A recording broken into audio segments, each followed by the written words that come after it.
Today we will discuss uh, 01 knapsack problem. This is a dynamic problem. Last time जो हमने देखा था वो था knapsack problem, that was fractional problem. ये क्या है? ये मेरी 01 knapsack problem है. इसके अंदर fraction is not allowed. Fraction का मतलब है, सपोज कर लीजिए प्रीवियस एग्जाम्पल में हमने कुछ जो भी मेरे पास प्रोडक्ट था उसका मैंने फ्रैक्शन पार्ट ले लिया था, ठीक है ना. बट इसके अंदर या तो मुझे प्रोडक्ट को कंसीडर करना है या फिर कंसीडर नहीं करना. मैं फ्रैक्शन नहीं ले सकता, I can not take fraction, ठीक है. मुझे होल प्रोडक्ट ही लेना होगा, ठीक है. दूसरी चीज, this is an optimal problem. हमारी जो फ्रैक्शनल नैपसैक थी वो भी ऑप्टिमल प्रॉब्लम थी. ऑप्टिमल प्रॉब्लम आप लोगों को बताइए वो प्रॉब्लम्स होती हैं जिनको मिनिमम या मैक्सिमम रिजल्ट रिक्वायर्ड होता है, ठीक है. ये हमारी सीक्वेंस ऑफ डिसीजन के बेस पे इसका रिजल्ट एग्जीक्यूट होगा, वो मैं आपको दिखाऊंगा कैसे होगा. तीसरी लास्ट चीज, दिस इज डायनामिक प्रॉब्लम, ठीक है. डायनामिक प्रॉब्लम बेसिकली जो भी आपकी ऑप्टिमल जो प्रॉब्लम्स आपकी ऑप्टिमल सोल्यूशन देती हैं या ऑप्टिमल सोल्यूशन जिसके लिए रिक्वायर्ड होता है उसके लिए आप डायनामिक प्रोग्रामिंग का यूज करते हैं. हमारे पास तीन मेथड थे, या तो हम कर सकते थे ग्रीडी के थ्रू, या फिर डायनामिक प्रोग्रामिंग के थ्रू, या फिर हम ब्रांच एंड बाउंड के थ्रू. तो हम ग्रीडी हम देख चुके हैं, डायनामिक हम देख रहे हैं, ब्रांच एंड बाउंड आपके नेक्स्ट उसमें आएगी, ठीक है ना. तो मैंने आपको बता दिया फ्रैक्शन आपने ले सकते, डायनामिक प्रोग्रामिंग है, सीक्वेंस ऑफ डिसीजंस रिक्वायर्ड होंगे और ऑप्टिमल प्रॉब्लम है, ठीक है. अब यहाँ पर मेरे पास एक प्रॉब्लम दे रखी है जिसके अंदर मेरे प्रॉफिट ये हैं, ठीक है. मेरे पास 4 प्रोडक्ट हैं, n=4. मेरे पास स्नैपचैट की जो कैपेसिटी है दैट इज 8, ठीक है ना. और मेरे पास प्रॉफिट ये हैं, ठीक है. अब मुझे अपने स्नैपचैट के अंदर कुछ इस तरीके से अपने प्रोडक्ट्स को ऐड करना है कि मेरा जो प्रॉफिट हो दैट शुड बी मैक्सिमम, ठीक है ना. इनिशियली आप जैसे मैंने टेबल ड्रॉ की है, दीज आर माय वेट्स. क्योंकि मेरे पास जो वेट की कैपेसिटी है दैट इज 8, तो मैंने उसको 0 से स्टार्ट कर लिया है. और जो मेरे पास प्रॉफिट है वो मैंने इधर लगा दिया है, ठीक है. ये मेरे वेट जो है वो प्रोडक्ट का वेट है, ठीक है. 2 3 4 5 ये मेरा उनका प्रॉफिट है, 1 2 5 6, ठीक है. अब जब मेरा वेट 0 होगा, ठीक है, तो जाहिर सी बात है जब मेरा वेट 0 होगा तो मेरा प्रॉफिट भी कुछ नहीं होगा. और जब मेरा प्रॉफिट 0 होगा तो फिर मैं कुछ वेट भी नहीं लूंगा. जब मुझे कुछ मिल ही नहीं रहा है तो मैं अननेसेसरी प्रोडक्ट को क्यों ऐड कराऊंगा अपने बैग के अंदर. इसलिए मैंने इसको 0 और इसको 0 लिए हुआ है. अब आप देखो जो आपका फर्स्ट ऑब्जेक्ट है वो कैसे ऐड होगा. मेरे पास फर्स्ट ऑब्जेक्ट का बैग वेट कितना है, 2. ये मैं तभी अपने बैग के अंदर डाल सकता हूँ जब मेरे बैग के पास कैपेसिटी कितनी हो, 2 कैपेसिटी हो, ठीक है ना. तो 2 कैपेसिटी मेरी कहाँ पर है, 2 कैपेसिटी मेरी यहाँ पर है. और इसका प्रॉफिट कितना है, 1. यानी कि मैं इसको अभी ऐड करवा सकता हूँ, ठीक है ना. लास्ट मेरे पास कुछ नहीं है, मैं इसको एज इट इज 0 लिखूंगा, ठीक है. अब क्योंकि मेरे पास एक ही प्रोडक्ट था, एक ही वेट था, मेरे पास कुछ और नहीं है, तो मैं चाहे 3 किलो वेट हो चाहे 4 किलो, मैं सब में एक ही स्टोर कराऊंगा क्योंकि मेरे पास वेट ही एक है. अभी मैंने प्रोडक्ट ही एक डाला है तो वो मेरे सारे बैग के अंदर उसका कितना वजन होगा, वो एक ही केजी होगा. अब नेक्स्ट में मैं कंसीडर करूंगा 3 को. जब भी कभी मैं अपना नेक्स्ट प्रोडक्ट ऐड कराऊंगा मैं अपने पुराने वाले को भी कंसीडर कर सकता हूँ, क्लियर. तो मैंने पहले कंसीडर करा 3 को, नेक्स्ट मेरा वेट है 3 कब आ सकता है जब मेरे पास 3 वेट हो, यानी कि मैं इसको यहाँ पर ऐड कर सकता हूँ. इसकी प्रॉफिट कितना है, इसका प्रॉफिट है 2. प्रीवियस मेरे सेम रहेगी, ठीक है. अब मैं साथ के साथ इसको भी तो कंसीडर कर सकता हूँ. इसको कंसीडर करने के लिए मुझे कितना वेट चाहिए, 3 + 2, यानी कि मेरे पास बैग में 5 की कैपेसिटी हो तो मैं इसको रख सकता हूँ. 5 की कैपेसिटी मेरे पास है, यस आई हैव. इसका प्रॉफिट कितना हो जाएगा टोटल 3, तो मैं यहाँ पर 3 लिख सकता हूँ, ठीक है. एंड मैक्सिमम ऑफ दीज 2, तो मेरे पास 2. यहाँ पर भी आप यही करते हैं, मैंने यहाँ पर 1 लिख दिया था बट मैक्सिमम ऑफ दीज 2, तो मैक्सिमम कुछ था नहीं तो इसलिए मैंने 0 लिख दिया, ठीक है. अब आप देखो मेरे पास ये फिल हो गया, तो मेरे पास आगे क्या होगा, आगे मेरे पास 3 3 ठीक है. नेक्स्ट अब जो मेरा क्या आएगा, नेक्स्ट मेरा वेट कितना है, 4 kg, ठीक है. अब मैं इसको कब कैरी कर सकता हूँ, जब मेरे पास 4 कैपेसिटी हो. तो मैंने 4 लिख दिया, इसका वेट कितना था, इसका प्रॉफिट कितना था, 5. मैंने यहाँ पर लिख दिया 5, ठीक है. पीछे के मैं सारे रिमेनिंग सेम रखूंगा। क्लियर? क्या ऐसे निकाल लो आप, देखो ये तो 0 हो ही जाएगा, ये तो 0 था ही। Maximum of this this, maximum of this, maximum of this, ये मेरा आया ही है 5। ठीक है, अब मैं किस को कंसीडर कर सकता हूँ? मैं कंसीडर कर सकता हूँ 4 3 को, और मैं कंसीडर कर सकता हूँ 4 7 को। मैं तीनों को कंसीडर नहीं कर सकता क्योंकि 4 3 7 और 10 मेरे पास वेट नहीं है। तो मैं पहले 4 और 6 को 4 और 2 को कंसीडर करूंगा। कितना हो गया? 4 और 2 6। प्रॉफिट कितना हो गया? 6। 4 और 2 6, यानी कि 6 मेरे पास कैपेसिटी होगी तो मैं कर सकता हूँ। प्रॉफिट भी मेरा 6 है। ठीक है, क्लियर है? यहाँ पर मेरा 5 भी है। ठीक है, अब ये मैंने ये और ये कंसीडर कर लिए, मैं ये और ये भी कंसीडर कर सकता हूँ। 4 3 7 प्रॉफिट 7, 4 3 7 प्रॉफिट 7। ठीक है, maximum of these two is 7। Clear? इसमें मैक्सिमम ऑफ दीज टू का 5 था। ठीक है, अब ये वाला जो लास्ट बचा है ये मैं आपको फॉर्मूले के थ्रू करके दिखाऊंगा कि फॉर्मूले के थ्रू आप इसको कैसे परफॉर्म करोगे। ठीक है ना, ये तो मैंने डायरेक्टली आपको करके बता दिया, आपको समझ में आ गया होगा, इजी है। ये मैं आपको फॉर्मूले के थ्रू करके दिखाऊंगा। ठीक है ना,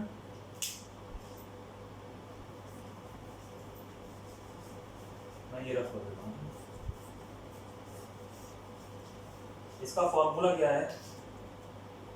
B I comma W, this W is weight. ठीक है, and maximum of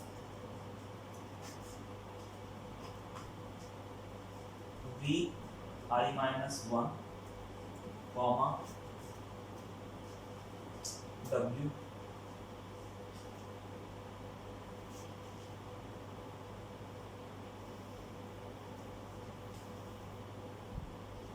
comma V I minus 1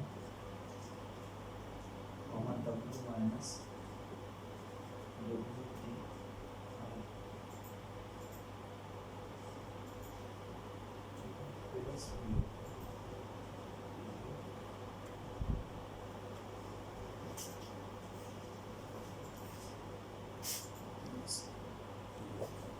अब आप देखो, सबसे पहले मैं देखूंगा 4 ऑफ 1 के लिए। ठीक है, तो यहाँ पर मेरा आई कितना हो जाएगा?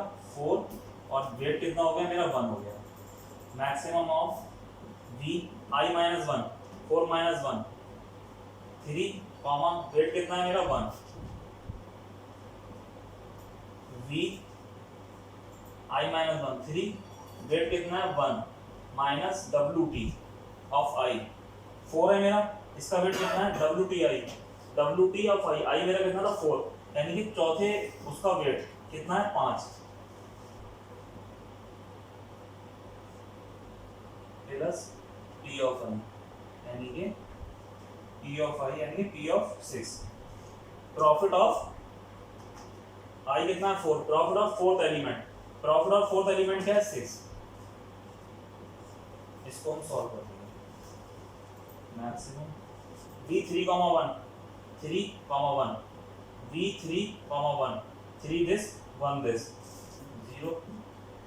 अब आप देखो ये क्या बना मेरा? v 3,-4। मेरे पास ये कोई लोकेशन ही नहीं है। ठीक है, तो मैं इसको अवॉइड करूंगा और मैं यहाँ पर क्या लिखूंगा? 0। और आप देखो -4 है तो मैं अपनी फोर्थ वैल्यू तक एज इट इज वैल्यू उतार दूंगा। तो मैंने यहाँ पर लिखा 1 2 एंड 5। ठीक है, 1 2 एंड 5। अब नेक्स्ट जो मेरा होगा मैं देखूंगा 4th और 5th के लिए। यहाँ से देखो अब आप ये कैसे करोगे? यहाँ पर मेरा हो जाएगा 4th 5 और ये वैल्यू हम चेंज करेंगे। अब देखो ये कैसे, ये कैसे निकलेगा? अब देखिए मैक्स v 4-1 3, वेट कितना है? 5। v 3 कॉमा वेट कितना है? 5 W T of 4, W T of 4 कितना है? 5। वेट ऑफ आई, आई कितना है मेरा? 4, वेट ऑफ 4 इज 5, मैंने 5 लिख दिया, plus P of I, P of fourth 6, process of fourth यानी कि फोर्थ एलिमेंट विच इज 6। ये क्या बन गया max V3, 5 3, 5 which is 5 comma V3, 0 3, 0 कितना है 3, 0 is 0 प्लस 6।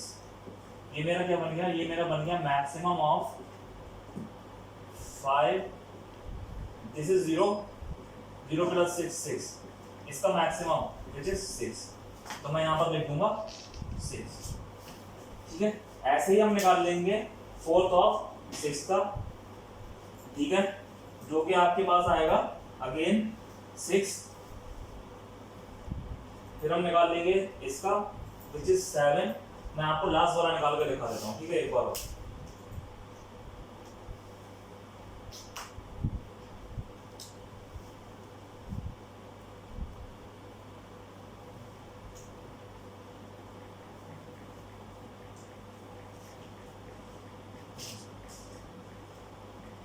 हमारा क्या हो जाएगा fourth of 8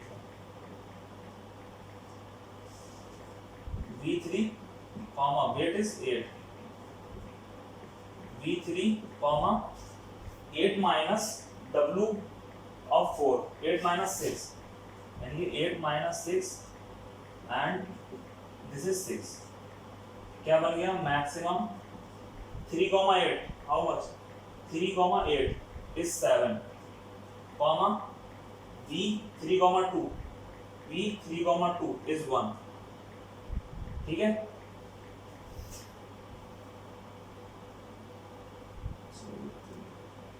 weight this will be 5 weight of I weight of fourth element which is 5 this is 3, 3 is 2 plus this 6 how much maximum of 7, 8 which is 8 तो यहाँ पर जो आएगा 8 आएगा। लास्ट में जब मुझे ये 8 मिल गया this is my maximum profit यानी कि मेरे पास जो मैक्सिमम प्रॉफिट निकल के आया वो 8 निकल के आया। अब ये मेरा सॉल्व हो चुका है। अब मुझे क्या करना है मुझे वो एलिमेंट फाइंड करना है जो कि मुझे कंसीडर करना है या कंसीडर नहीं करना। ठीक है यहाँ पर जो मेरा आपको मैंने बताया था सीक्वेंस ऑफ डिसीजन वो लगेगा। अब आप देखो वो कैसे लगेगा।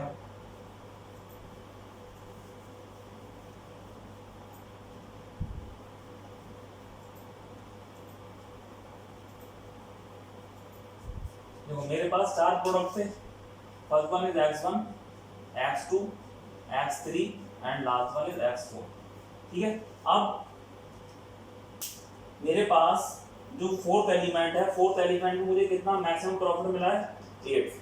ये 8 प्रॉफिट मुझे किसके थ्रू मिला है फोर्थ एलिमेंट को कंसीडर करने के थ्रू कंसीडर करने के वजह से। तो मैं फोर्थ को तो कंसीडर करूंगा ही करूंगा। ठीक है अब इसका प्रॉफिट कितना था 8 जो मैंने फोर्थ कंसीडर किया उसका वेट कितना उसका प्रॉफिट कितना था 6 8 माइनस 6 यानी कि 2। मेरे पास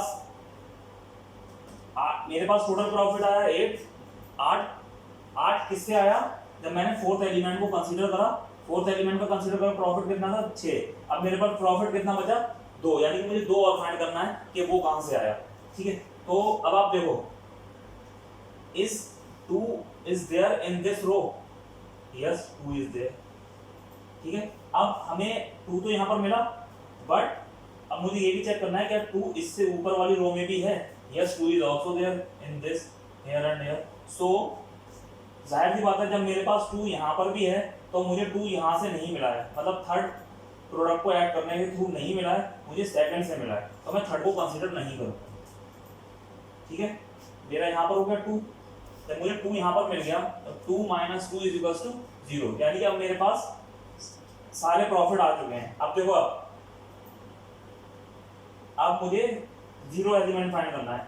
is 0 is there in this row yes 0 is there 0 is also there in the upper row yes 0 is also there. तो यानी कि 0 मुझे एक सेकंड आइटम ऐड करने से नहीं मिला है मुझे फर्स्ट आइटम को ऐड करने से मिला है। ठीक है, तो मैं सेकंड को भी कंसीडर नहीं करूंगा, I will consider the first object this one. ठीक है, तो मेरे पास आप देखो जो मेरे पास प्रॉफिट आएगा वो आया है, नहीं 2